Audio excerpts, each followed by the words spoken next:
Good morning. Welcome to another Morning Java brought to you by our friends at the Get Go Cafe and Market, where they're still open. You can do curbside delivery through the Giant Eagle app, or you can just go into the store. I'm gonna head there actually right after we're done this because I need a smoothie.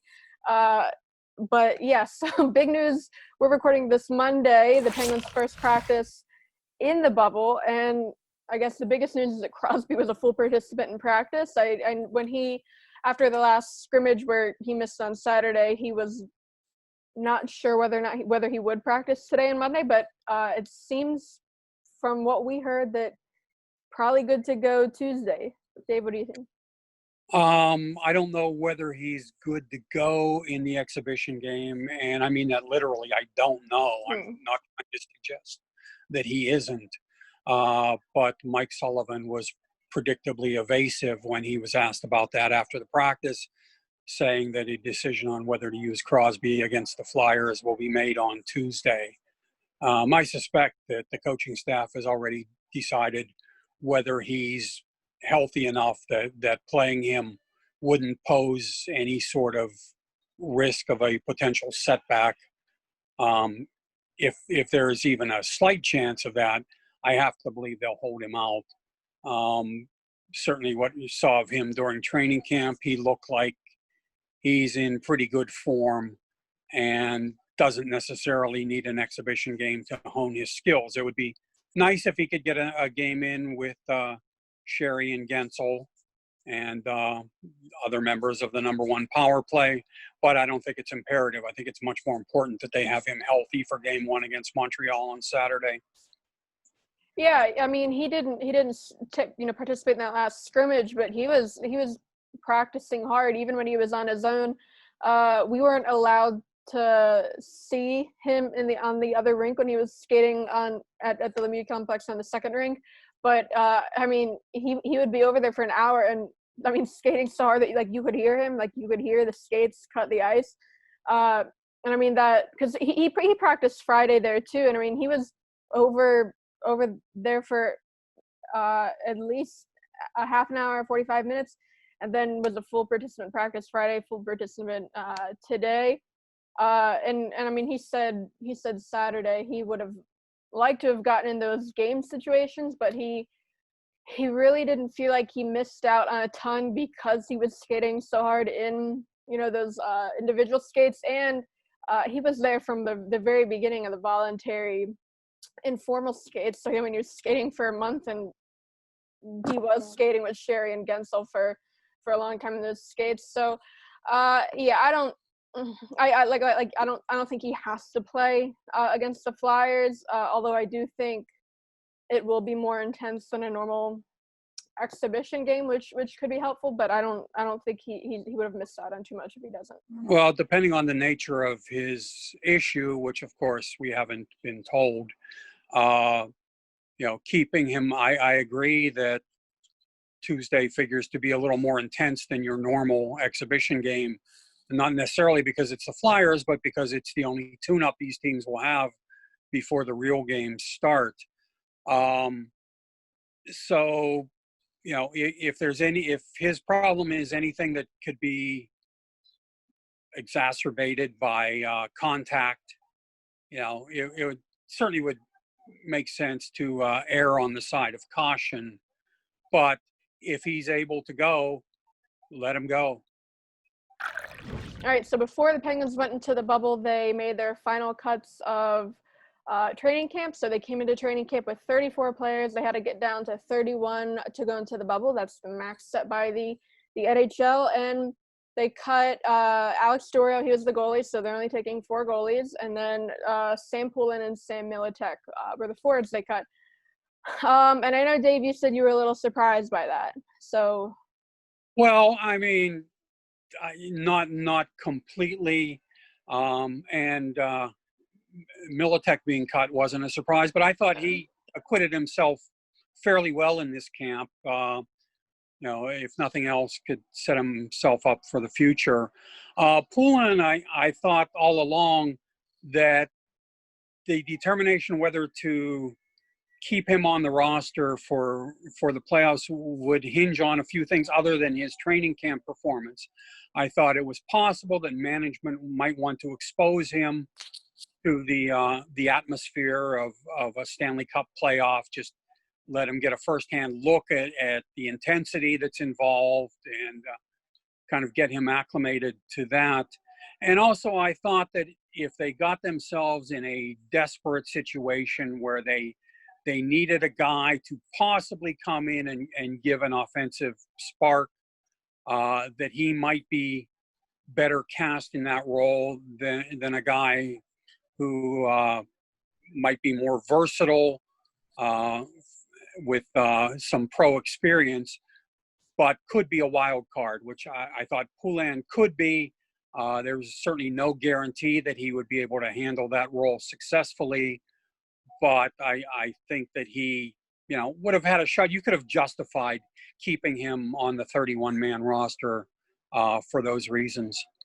Yeah, Sam Militek, not surprised. I know when the 31 roster came out, the first two names I looked for were Poulin and Militek because they were where I thought the cuts would be.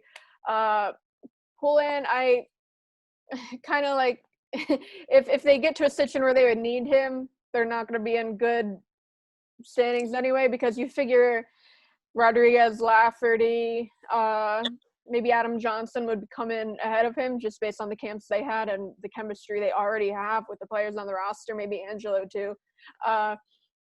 He would be a Hail Mary if they would put him in the lineup. Yeah. So yeah, and like I don't would it really be, a good thing for his first NHL experience to be in a game like that where like they would obviously have to be in like a bad situation. I think maybe, I mean, this camp alone would have been good for him, and he was maybe part of like the last two informal skates. No, he didn't get to take part in what the first week of camp because he was one of the guys held out due to possible secondary exposure. But I mean, even I talked to like Alex Dorio, who is also not on the playoff roster. I talked to him earlier, at the start of camp, and he said just being here for this alone and being able to work with these guys is huge for my development. So he wasn't even thinking about like if I do make the roster, what that would be. But just being part of this camp, good for his development. It wasn't that long, and I don't know who would have been cut of the forwards had Poulin made it. Verone is one of the names I think maybe some people were surprised to see. But if you think back to, I don't know, it was like 2 months ago, I think, when Rutherford was first asked about who could be on this expanded roster, Philip Verone was one of the first names he mentioned. Like, I think he only named two names when he said that, and Verone was one because of the experience he has. He's an older guy. He's versatile. I mean, that's something that Poulin doesn't offer. Mm-hmm. I hardly think it was a controversial decision to keep him ahead of Poulin. Then again, no matter who your 17th forward is, if you get that far down on your depth chart, you're in pretty desperate straits. Yeah, and Poulin, he did have a good camp, so I don't think there's anything maybe he could have done to like win a spot in camp, because I mean I don't think he had a goal in any of the scrimmages, but I mean good on both sides of the puck. Defensively, he was good. He did create a lot of chances, and his skating didn't seem to be an issue. So, I mean, this also, you could figure, could have just been a good evaluation opportunity for them, because we probably will not have a development camp this summer. They're not going to have the rookie tournament. So this, if anything, was just a good opportunity for them to get a look at Poulin. Yeah, I don't think there was a downside for either party in that case. All right, so Tuesday, the exhibition game against the Flyers. It should be pretty intense compared to your normal exhibition preseason game. That's something that the players and the coaches and Sullivan have talked about as something that they need to build up to, because all training camp, they're just playing each other, and you kind of saw in the opening scrimmages that they weren't the most intense games, but then it's been growing ever since then. I mean, the last scrimmage, we almost had a fight.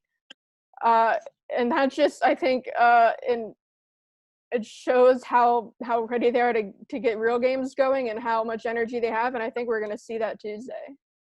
Training camp fights aren't unheard of, but they usually don't involve two guys who are guaranteed of their spots, not only on the roster, but in the starting lineup. So that was kind of eye-catching. And after 2 weeks of going against the same guys in drills and in scrimmages, you can see how the fuses might get a little short at times. And even Jake Gensel today talked about how it'll be nice to have an opportunity to hit guys wearing a different sweater on Tuesday after a couple of weeks of playing against his teammates. So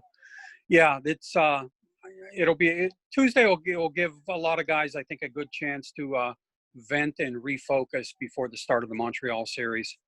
Yeah, back to the fight. It was so like I did watch the stream back, and I don't think it picked up a lot of it, but it was Tanev and McCann. Tanev hit McCann pretty hard. I don't think it was like a dirty hit, and might have been a little high, but McCann was definitely not happy with it and let him know. There's like a little bit of yelling back and forth. They did drop the gloves, shoving. I don't think any punches were thrown. Mark Recchi, the official, stepped in and broke it up pretty quick. Probably not what Mark Recchi thought he'd be doing this training camp. But and they hugged right after that intermission. But I mean, we saw not near fights, but I mean, guys were going at it pretty hard.